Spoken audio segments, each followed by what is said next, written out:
आज हम मिडसॉमर मूवी के बारे में बात करने वाले हैं। मूवी की स्टार्टिंग डैनी नाम की लड़की से होती है, जहां उसकी बहन टेरी, जिसको बाइपोलर डिसऑर्डर की बीमारी थी, उसने अपने माता पिता के साथ खुद को भी ख़त्म कर दिया था। और जब इस बात का पता डैनी को चलता है तो वो पूरी तरह से टूट जाती है, क्योंकि उसका पूरा परिवार ही एक तरह से ख़त्म हो गया था। जहाँ वो अपने बॉयफ्रेंड क्रिश्चियन को बुलाती है और उसे सारी बात बताती है। इन दोनों का रिलेशन कुछ ज़्यादा अच्छा नहीं था। डैनी बहुत इमोशनल फील कर रही थी, इसलिए वो अपने फीलिंग्स को शेयर करना चाहती थी, लेकिन उसके इमोशनल बिहेवियर से तंग आकर क्रिश्चियन उससे डिस्टेंस मेंटेन करने लग गया था। Coming back to the movie, Christian अपने दोस्तों जिनका नाम मार्क, जॉर्ज और पेले है, उनके साथ पार्टी कर रहा था। तभी पेले, जो कि स्वीडिश है, वो सबको अपने पूर्वजों के विलेज यानी कि हारगा गांव में मिडसमर फेस्टिवल के लिए इनवाइट करता है, जो कि हर 9 साल में एक बार आता है। और इस फेस्टिवल को हेल्सिंगलैंड हरका कम्युनिटी मनाती है।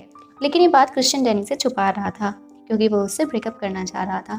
पर डैनी को इस फेस्टिवल के बारे में पता चल जाता है और वो भी उनके साथ जाती है। और इसके बाद उन सबका ग्रुप स्वीडन के लिए फ्लाई करता है और हरका विलेज पहुंचता है, जो कि बहुत ज़्यादा सुंदर था और वहाँ काफ़ी ग्रीनरी भी थी। और वो वहाँ इंगमार नाम के एक आदमी से मिलते हैं, जो कि पेले का भाई था। और वो अपने साथ एक कपल को लेकर आया था, जो कि लंदन से आए हुए थे और इनका नाम साइमन और लूनी था। फिर इंगमान सबको एक तरह का मशरूम टी देता है, जो कि एक ड्रग थी, और उसको पीने के बाद सारे विजिटर्स ड्रंक हो गए थे। और वो टाइम देखते हैं तो रात के 9 बज रहे थे, लेकिन अभी भी सूरज निकला हुआ था और दिन हो रखा था, क्योंकि यहाँ कुछ ही घंटों की रात होती है और बाकी सारे टाइम दिन होता है। और अब सारे विजिटर्स फाइनली विलेज पहुँचते हैं और वहाँ बहुत बड़ा सन शेप का गेट लगा हुआ था।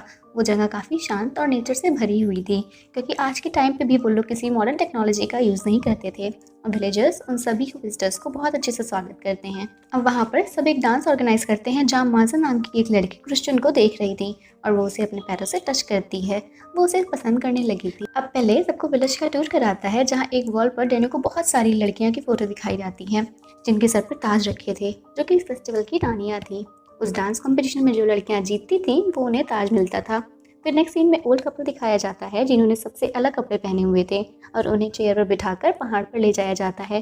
और नीचे एक लड़की उन्हीं के द्वारा बनाई हुई एक होली बुक को पढ़ रही होती है, जिससे पता चलता है कि ये लोग एक खास तरह का रिचुअल परफॉर्म कर रहे होते हैं। दोनों कपल अपने हाथ कट करके एक साइन पर खून लगाते हैं और फिर वहाँ से कूद जाते हैं, जहाँ ओल्ड लेडी की डेथ हो जाती है और वो आदमी भी टूट फूट जाता है और वो दर्द की वजह से जोर जोर से चिल्ला रहा होता है। और उसके साथ वहाँ सब वैसे ही चिल्लाने लगते हैं और ये काफ़ी स्ट्रेंज था। और फिर वो उस आदमी के सिर पर एक हैमर से वार करके उसे मार देते हैं।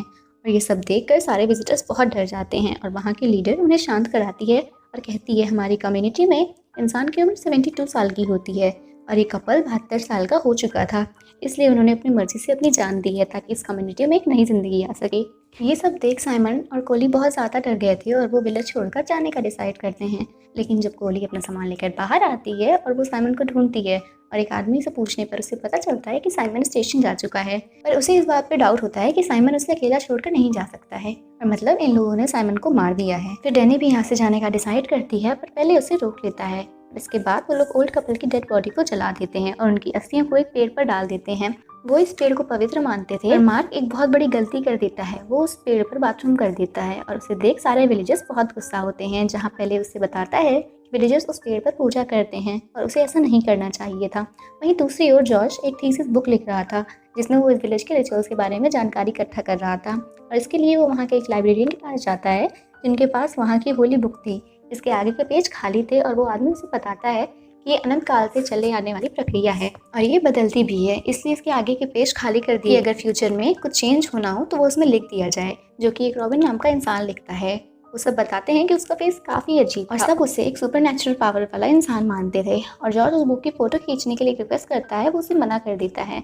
उसके बाद सभी लंच कर रहे होते हैं, तभी एक लड़की आकर मार्क को ले जाती है, क्योंकि उसने होली पेड़ की बेइज्जती करी थी तो उसे सज़ा तो मिलनी ही थी। वहीं दूसरी ओर जॉर्ज होली बुक की चिपकर फोटो ले रहा था, तो वहाँ एक इंसान आता है जो उसे मार्क की तरह लग रहा था, पर वो उसे मारकर बेहोश कर देता है। और जब हम उसका फेस देखते हैं तो वो मार्क नहीं था, बल्कि उसने मार्क के फेस की स्किन पहनी थी और इन लोगों ने मार्क को मार दिया था। और अगले दिन डैनी उनसे जॉर्ज और मार्क के बारे में पूछती है, तो उनका लीडर कहता है उनकी होली बुक चोरी हो गई है, और इसका इल्ज़ाम वो उन दोनों पर लगा देता है कि वो बुक चुरा कर भाग गए हैं और वो झूठ बोल रहे थे।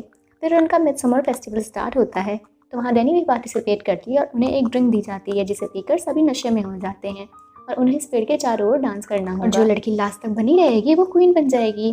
डैनी जीत जाती है और उसे ताज पहनकर एक स्पेशल चेयर पर बिठाया जाता है। वहीं दूसरी ओर क्रिश्चियन को बताया जाता है कि उसे अपने के साथ इंटीमेट होना है, और उसे इसलिए ऐसा करना है क्योंकि वो दोनों इंटीमेट होकर एक बेबी को जन्म देंगे और उनकी जनरेशन को आगे बढ़ा सकें। और वो उसे एक पाउडर संभालते हैं जिससे वो नशे में हो जाता है। फिर डैनी क्रिश्चियन को ढूंढते हुए आती है और उसे मज़ा के साथ देखकर बहुत गुस्सा हो जाती है और रोने लग जाती है। उसे देख सारी लड़कियां रोने लगती हैं, जो काफ़ी स्ट्रेंज था।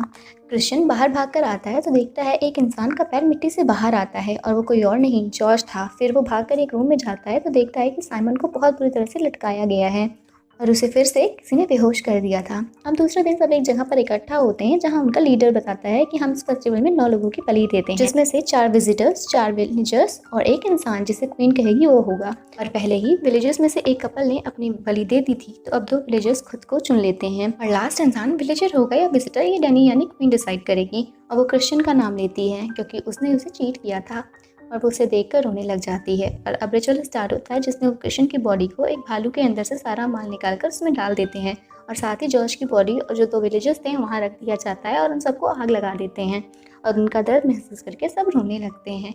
और लास्ट में डैनी की स्माइल के साथ ही मूवी यहीं खत्म हो जाती है।